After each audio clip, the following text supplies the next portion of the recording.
Elevated Transmissions Podcast.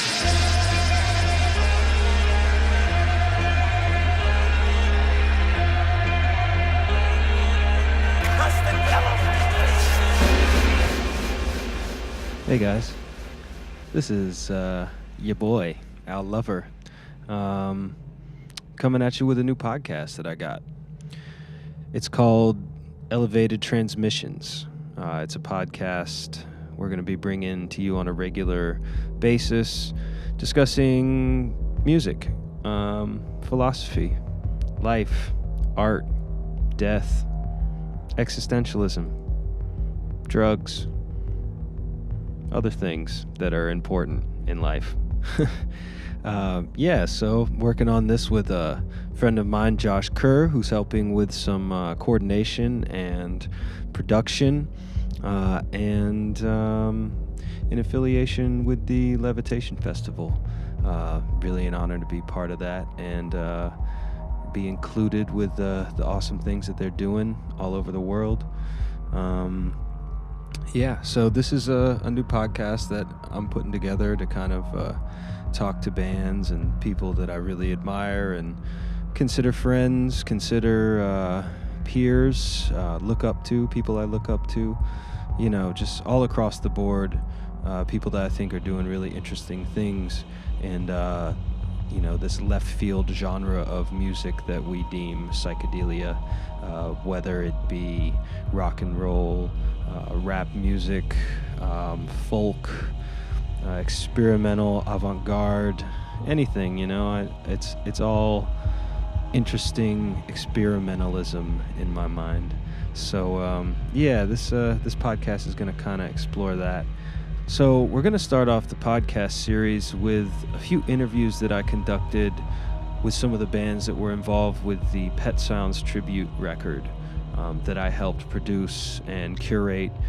It was really an honor to get some of these bands involved, people that I consider friends and people I've been fans of for a while. Lots of great bands were involved, and it was a real honor to have a part in something like this. Holy Wave is going to be the first one. We got Shannon and the Clams, the Black Angels, Morgan Delt, Cool Ghouls. Just some really cool bands. We're going to start off the podcast series talking about the Beach Boys and their influence on these bands that were involved with the compilation. This week, the first week, we've got a little interview with a couple buddies of mine from the band Holy Wave from here in Austin, Texas. They've been doing their thing for a while, and they're on the Reverberation Appreciation Society label that I am on and I am working with. We just did this Pet Sounds compilation, a tribute to Pet Sounds with a bunch of great bands. They're included on it. So we're talking about their love of the Beach Boys and Brian Wilson and other things, just kind of cutting up and talking shit. It's great to have them involved with the compilation, and their new record, Freaks and Nurture, that is out right now, is fantastic as well. These kids are incredibly talented, and I'm glad to call them friends and have them as label mates and whatnot, and buds, good buds.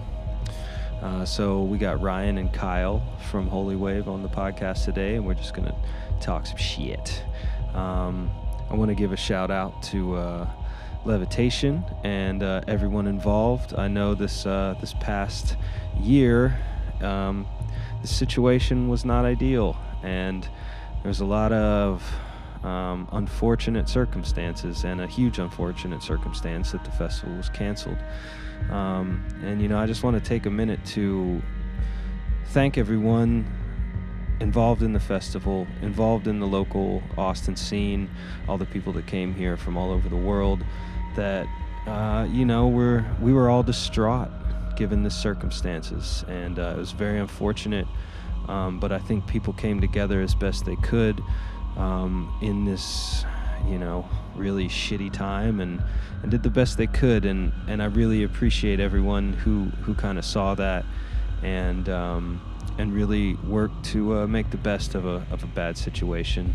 And I know a lot of people are out there kind of bummed out about the festival and maybe talking smack online, and and I understand the frustration, but bear with us here, and we're gonna work it out so next year is even better. At least I'm saying that. Don't quote me.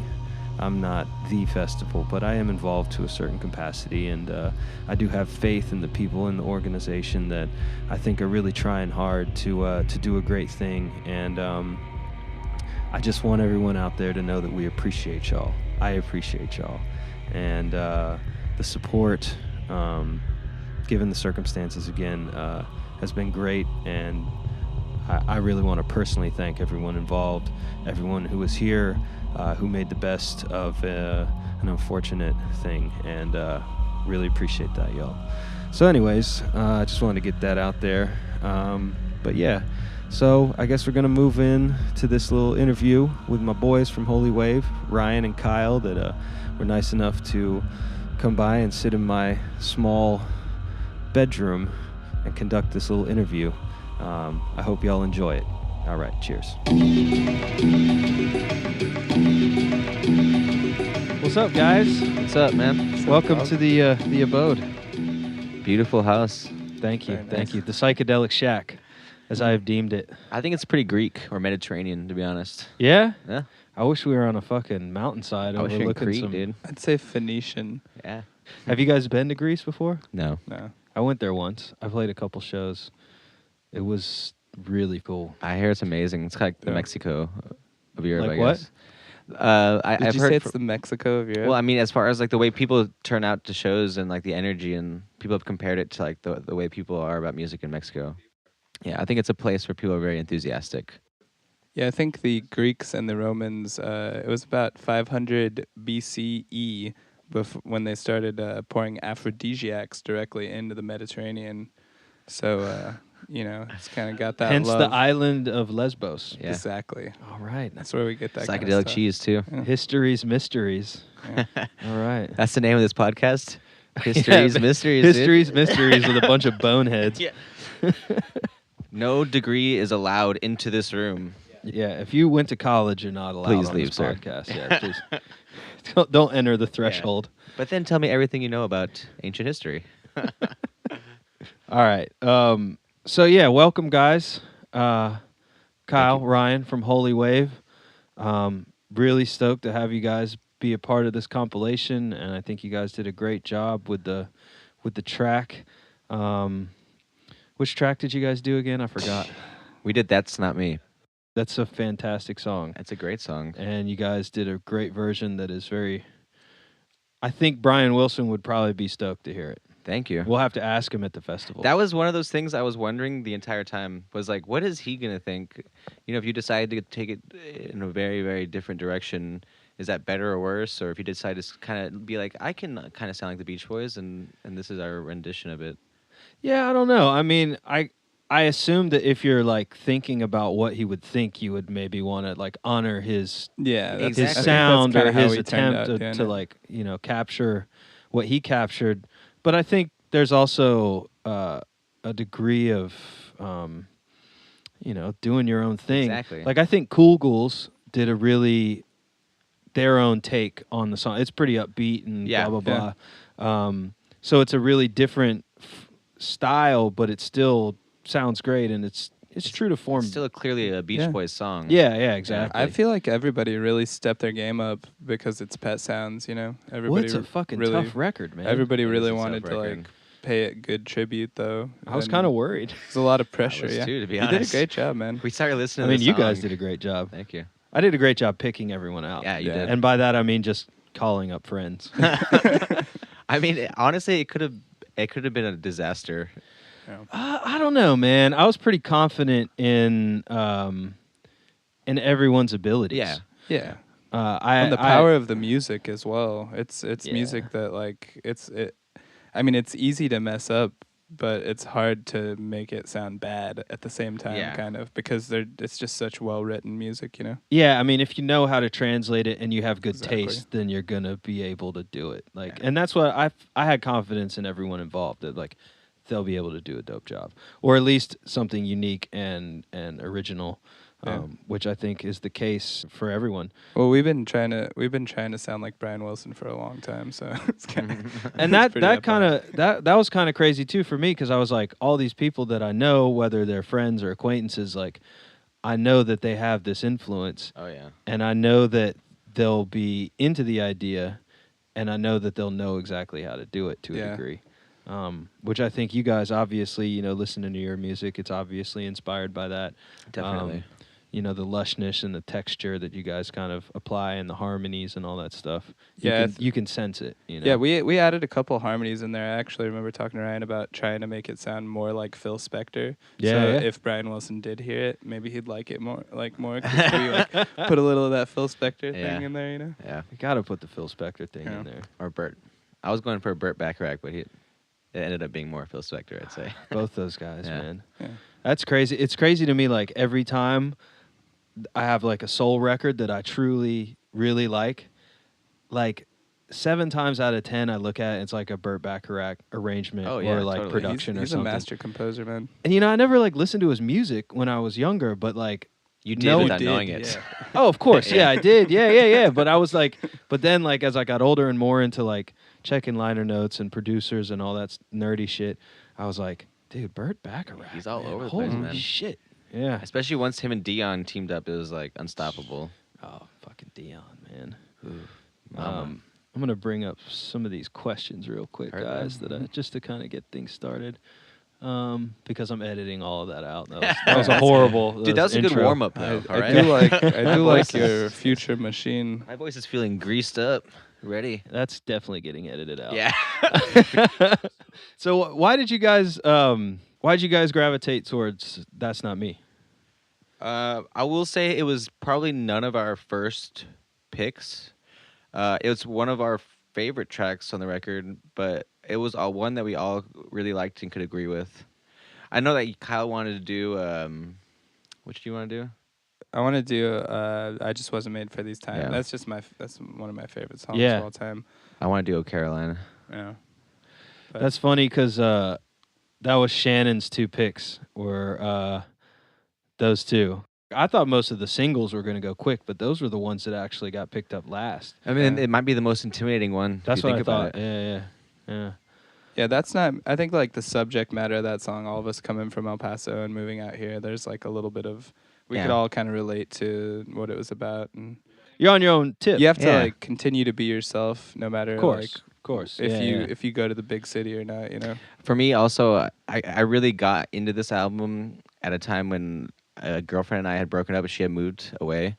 And I remember listening to this song and being like, she's coming back because this song is like, it's going to be her story. And, it's, I don't know, it was so weird. I was young. I was 20 You put years it old. on that but- mixtape. Oh, yeah, You dude. sent it off. Oh, She's yeah. like, hey, girl, I know Come you're on, not. just- I know we're not speaking, but I made Please you a feel this mixtape." That's the thing. Like back in the day, you like try to slip in the like hidden innuendo Oh, with the yeah, songs on dude. the mixtape. Put God Only Knows on that track too, man. Oh, on that, man. you know what I mean?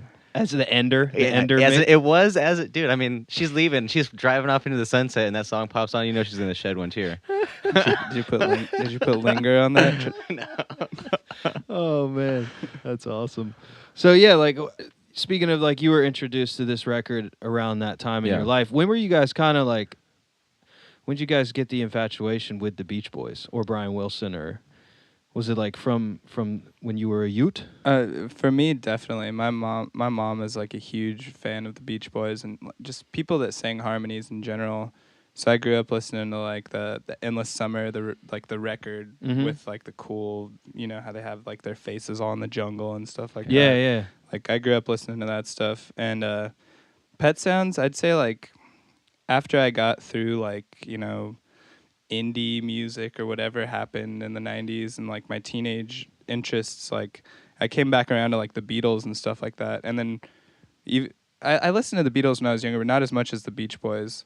Really? But when I got back into the Beatles, I also kind of revisited the Beach Boys with like a little bit different of an understanding of what they were doing, you know. You could actually now appreciate like the structuring of Yeah. them songs and And I'd heard stuff that influenced that. Yeah, after, totally. After that point, that's another thing with music is I feel like once you know what's influenced something, you judge it by a different set of standards. Oh, sort of course, man. Yeah, of course. And that's to me talking and like learning more about this record because like initially I was not like the big Beach Boys guy. Yeah. I never grew up with it. You know, like there was some songs. I was talking to Chris Catalini the other day, and he was talking about how he was introduced via the movie Teen Wolf, and when he was doing the Surfing USA, like Yeah. on the van, yeah. and I was like, oh yeah, I forgot that was like a quintessential moment of childhood. Yeah. For most people around our age bracket, I guess, and.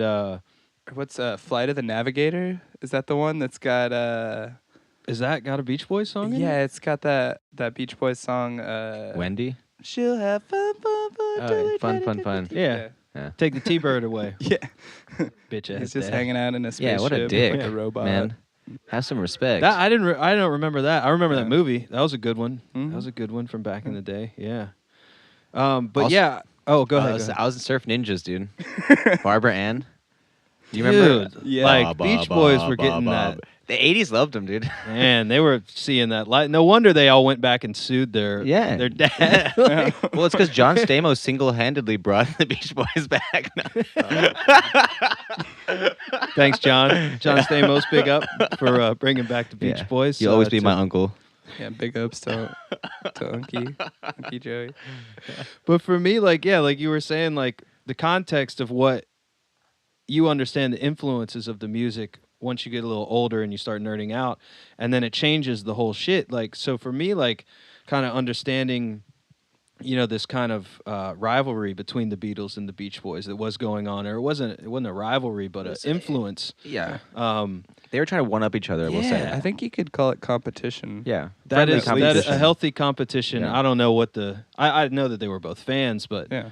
I wonder how it was if they ever like met each other in person. Well, from what I've heard stories of, I mean, even if you've seen that movie Love and Mercy, that biopic about Brian Wilson, I mean, even before this, I mean, I don't know, but his story is that, from what I've always heard, is he hears Rubber Soul, and it's an album that has no singles on it, and he's just like, this is a kind of an awesome idea.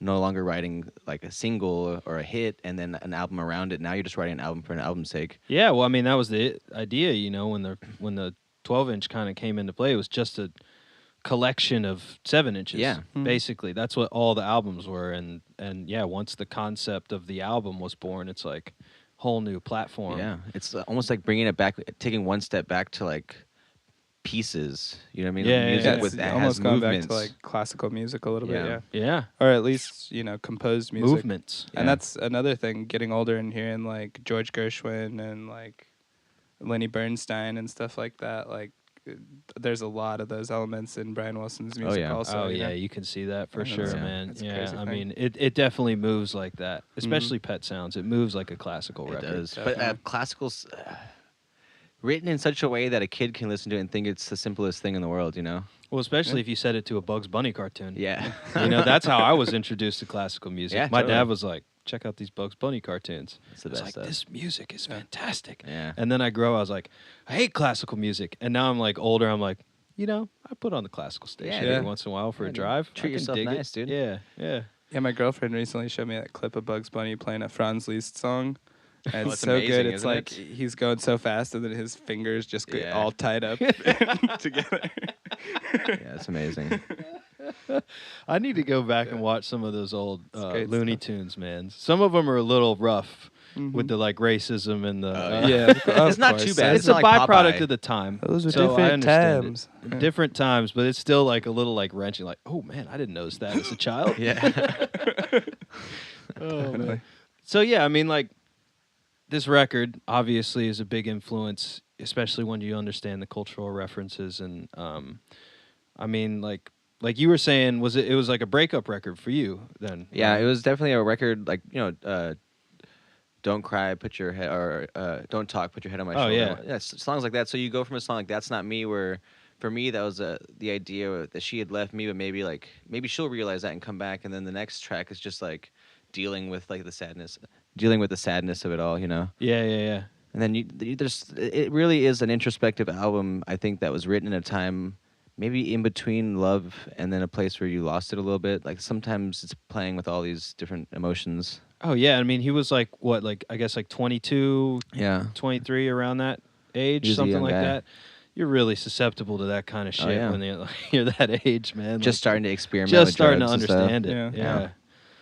Yeah, I mean that. Listening to those songs makes me think of like every ex-girlfriend all at once. Yeah, like, totally. And the like, just mush of ex-girlfriend, like all of them, like all the aspects that are great about all of them. Like, Well, exactly. damn.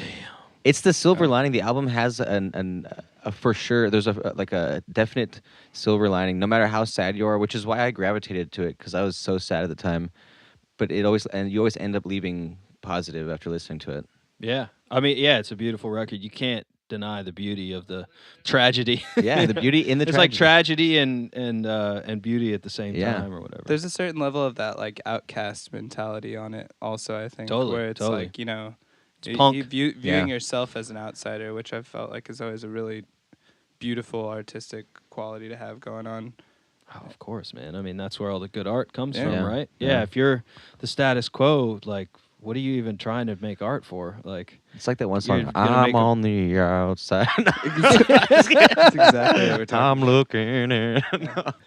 and then that get used for like a Coca-Cola commercial Yeah. or something. You know?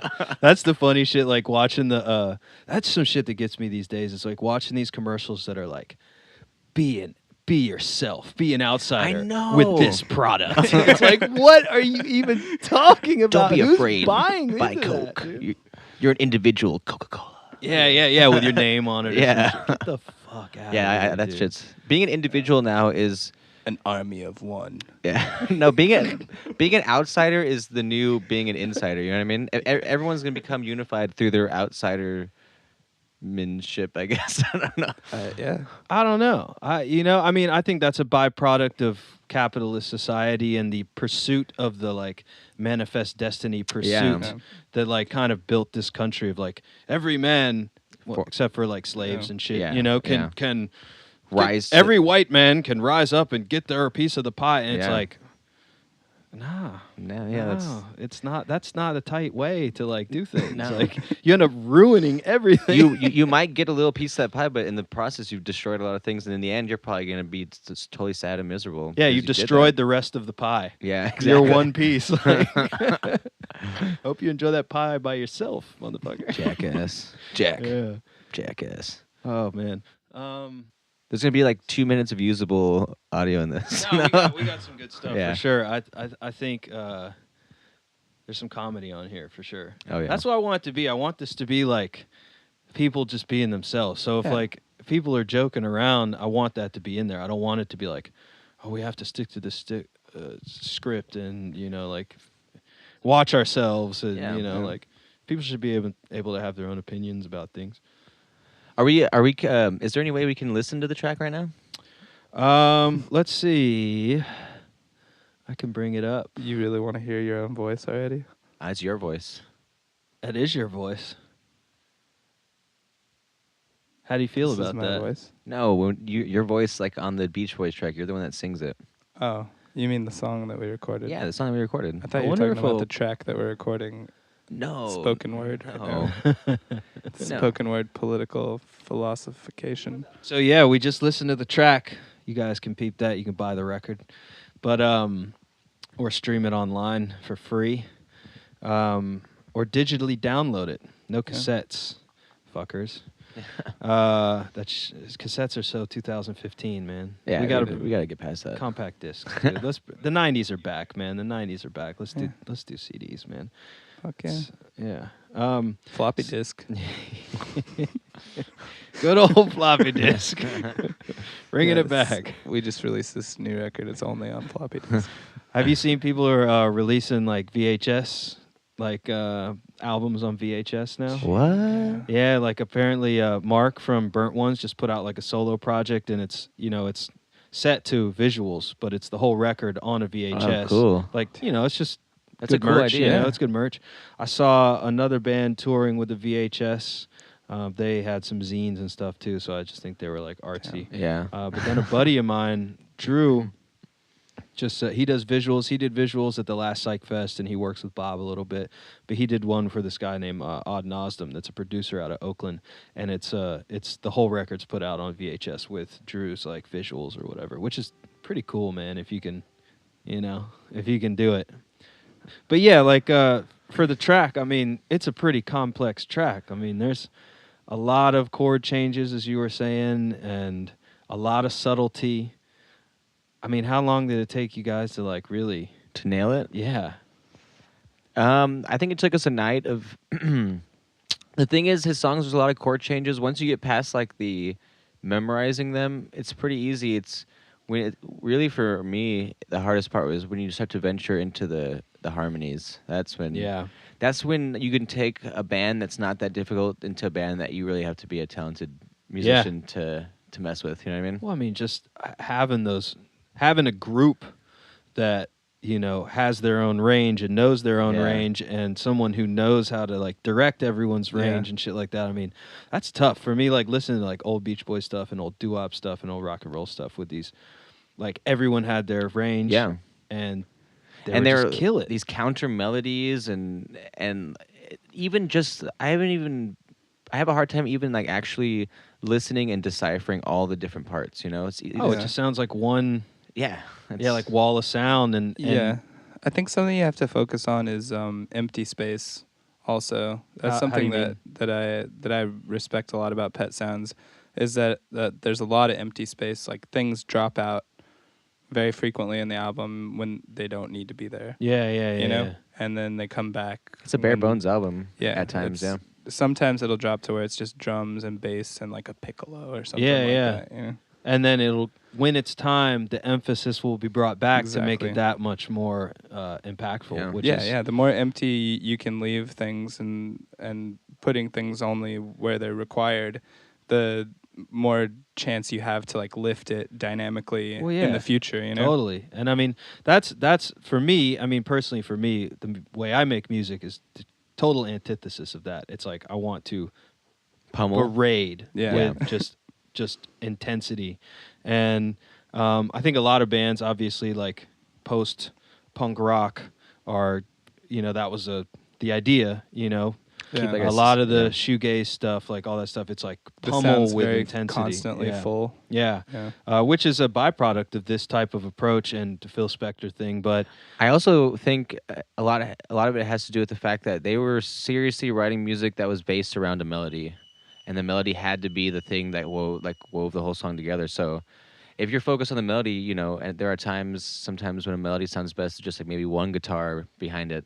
And then at times you like you said, you use that tool you have to just all of a sudden make it this huge wall of sound that carries that melody to like that point it needs to get to. Yeah, some of that I think has to come from like having the song written in your head a little bit. Yeah, maybe. And when you bring those ideas like out to everyone and leave like things to other people's opinions, like things are going to change, but when like you have control over a record like Brian Wilson had over Pet Sounds, he gets to just like tell people to play what's in his head, what he wants. And there's some of the greatest players that have ever touched instruments in the history of at least Los Angeles, but probably most of the world too, I mean, you think about the catalog that those guys were on. Yeah. I mean, the Wrecking Crew was just everywhere on all types of different genres of music, and like the diversity that they had with these different styles of music is just like hours of time. Yeah, hours of time putting into a craft it's pretty humbling to think about. Like in that movie, I keep bringing it up, but Love and Mercy is a great movie, but I haven't seen it yet. It's really, really awesome. And I'm normally not into biopics like that. Very well done. They do a really good job. But I'd rather watch a documentary. Yeah, me too. Me too. But it was a project of passion, I think. But anyways, there's a scene where he's recording Good Vibrations, and there's a scene where there's two cellos just chugging along, and you know what part of the song it is. It's like chicka chicka chicka chicka chicka. And the movie itself spends like 5 minutes on him spending probably like 3 hours just having those dudes play that until like every single like attack was perfect. Yeah, he wants them to play it more staccato. And everyone in the band, you can tell, is just like so pissed off. But he's just sitting there. He's like, "No, we can do it better, guys. We can do it better." And finally, we get the finished product. You know what I mean? Yeah, yeah. Which is a perfect thing. Like, Well, that's how a lot of these producers were, and back to like Phil Spector and stuff. It's like they were some Gestapo motherfuckers. Oh, yeah, when man. it came James to these Brown, those recordings. guys? Yeah. James Yeah. Brown. Oh my God, like dude was a Yeah, that's dick, how dude. these- yeah. But I mean, because look- of that, you know, like Yeah. I mean, and that comes from what my understanding, especially with black music, is like that comes from the church and the church bands and how they led their groups was with that.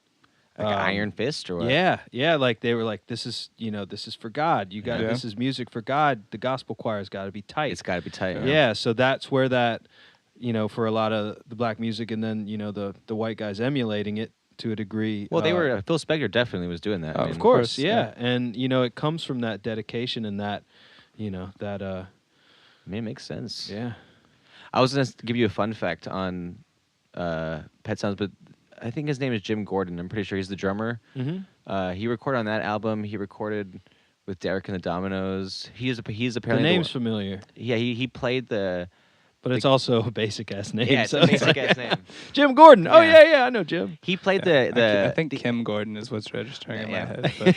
But That's her I'm dad. pretty sure it's Jim That's her Gordon. dad. yeah, I think it is her dad for sure. But he wrote the ending part, the piano part in Layla. He recorded with Oh, Harry wow. Nilsson for Nilsson Schmilsson, Uh-huh. with the Everly Brothers, with everybody. This guy was an insane musician. He was just a like LA session musician. Yeah, he was. But it's the craziest story is apparently he started getting schizophrenia, and I think it was in the 80s or late 70s. He apparently killed his mom with a hammer. Yeah, he's on one of the most famous. That's how I know it. He's on the Incredible Bongo Band and the Apache break, the doon doon doon. And it's Oh, like really? a real Oh, yeah. famous Yeah. hip hop breakbeat. But that record's like a big hip hop record for the breakbeats, and he was the drummer Whoa. on that. Is what my understanding is. And yeah, he axed his mama. Yeah. And it was just Yeah. like apparently he got schizophrenia. I That's mean, crazy, dude. yeah.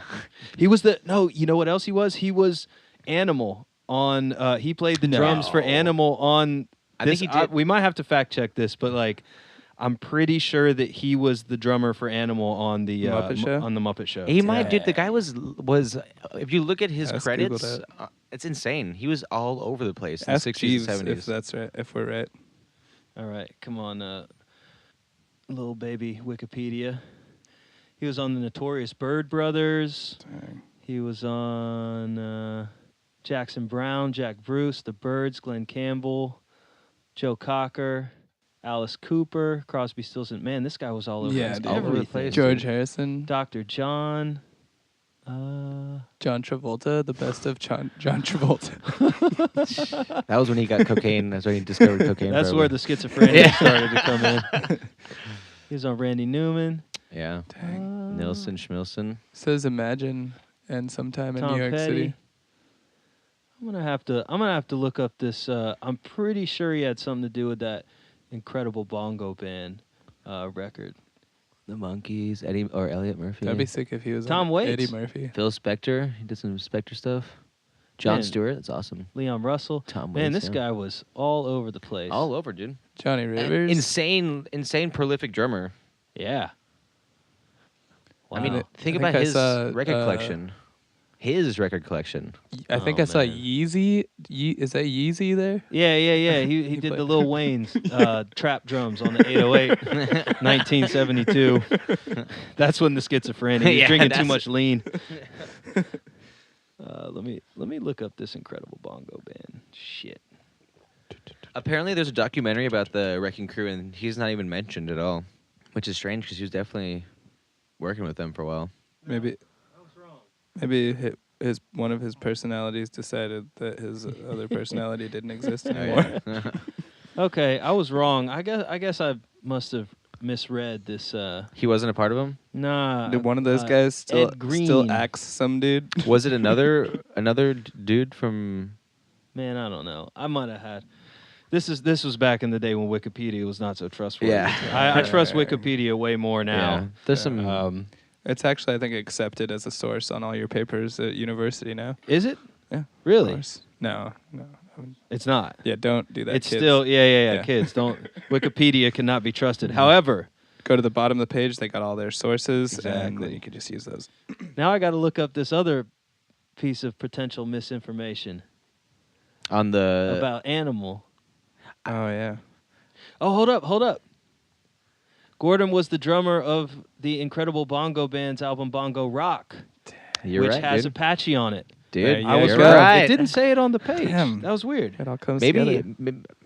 Maybe that was just for the whole group, and then he was just the one on that record. yeah. That drum break is fantastic, though. I don't know if you guys know that song. No. But, it's bananas. Well, he does the whole drum solo in that song. Was it "Play with Fire"? That Nilsson Schmilson record. You can climb a mountain. It's called Jump Into the Fire. Jump into the fire. Yeah, he does the whole drum solo on that song. That drum solo is incredible. I have that record. I haven't. Nilsson's one of those guys that I know and appreciate, and when I listen to it, I'm like, cool. But when I got the records back in the day, because I knew I was like, this record is important. I need to have it, so I got it, played it, and was like, it's not really my thing. But now it's. I saw the documentary and know a little more and understand his connection with like John Lennon and all this and the Beatles and stuff. And I'm like, okay, I appreciate it now more. So I need to go revisit those records. Records like that will always kind of sneak into your life. Maybe not when you want them to, but I think they always will eventually. Yeah. I think I got like 3 or 4 copies of that record. Yeah. Oh, yeah. Just like you see it for $1, you're like, oh yeah. Yeah, okay, I'll get that. I could sell that for $5. Yeah. Gotta hustle. Yeah, I like to think about artists now that like maybe they wrote a really good song, but their band just sucked really bad. So like the song itself is in like 100 years, maybe somebody will do a version of that song that's like one of the greatest, most epic songs of all time. And like the song itself will live on in infamy, even though the original version that the guy wrote is it's kind of like shit. You can think about. I mean, Badfinger's amazing. They don't, but their version of "Without You" never went anywhere, and then Nilsson covers that, and it becomes one of the hugest hits ever. I got a Nilsson. I think it's fairly early. Can't Do That.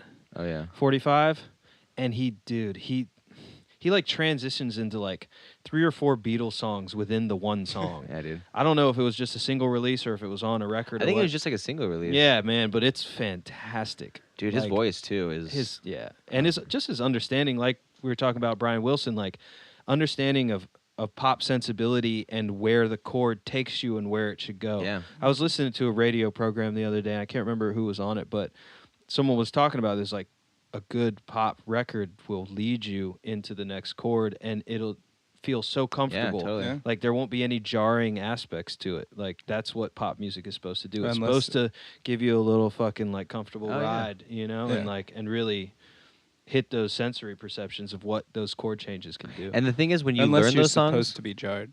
yeah, of course, every once in a while, And every that's once the in a thing. while. it's all thought out. But the thing is, when you learn those songs and you take the melody out, say you're just learning it on guitar, it's not like that.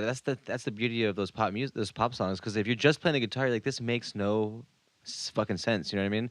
What in terms of like if you play a Beach Boys song and you don't sing on it, just play the guitar chords, it won't make sense really, because like the changes are just like you're like on first listen, you're like, I don't know if I like that chord change, but as soon as you take that melody and put it on top, it's just like, oh my god, like like you're That's where- using the voices as part of the chord. it's that thing that's carrying you that you're talking about. It's like letting you know when we're moving is Yeah, that yeah, melody. yeah. It's his voice. That's crazy That's to be able composition. to. It's like writing a symphony. Yeah, Like, that's insane, man. Once all the different single elements come together, it makes something beautiful out of the whole. Yeah. If I figure out how to play 3 notes, I'm like, that was amazing. That was tight. Like to be able to conceive how like the whole grandiose thing at once in your brain Yeah. is mind blowing. Yeah, Different notes and maybe at a different rhythm. Yeah. Like there's so many options. Yeah. Inside Man. inside the icing, because the cake is always there. There's only so many chords you can use in music, but the icing, man, can be very, very complex. The cake It's can too. infinite combinations. I think on that note, we should probably wrap it up, because I think that's some wisdom that these kids out here are going to have to sit down with for a moment. I heard that. Guys, I Thanks really a lot, Al. appreciate. Oh no, thank you. I really appreciate you guys being involved, taking some time out to sit and chat, and really stoked to have you here. Thanks a lot, man. thanks, guys. Thanks, dude. Love you. Love you too. So there it is. that was my interview with Holy Wave, talking about Brian Wilson and the genius that he has bestowed upon the world with the record called Pet Sounds. So yeah, that's the first one, guys. I'm glad that's over with. First time's always a little weird, but there's going to be more to come, and I really appreciate y'all taking the time to listen to this little goofy interview. It was really fun, and I'm looking forward to doing more of these, and really stoked to have people that'll take the time to check it out. So I really appreciate y'all. But yeah, if you want, you can get the Pet Sounds, A Tribute to Pet Sounds. The compilation is available online at levitation.com. And you can also get Holy Wave's Freaks of Nurture is up there too. And Al Lover's Zodiac versions. So have a ball. Support the music you love. And we hope to have you guys here next week. And onward, moving forward with this podcast, because I think it's going to be a really cool thing, and stay tuned for more. All right, thanks, y'all. Peace.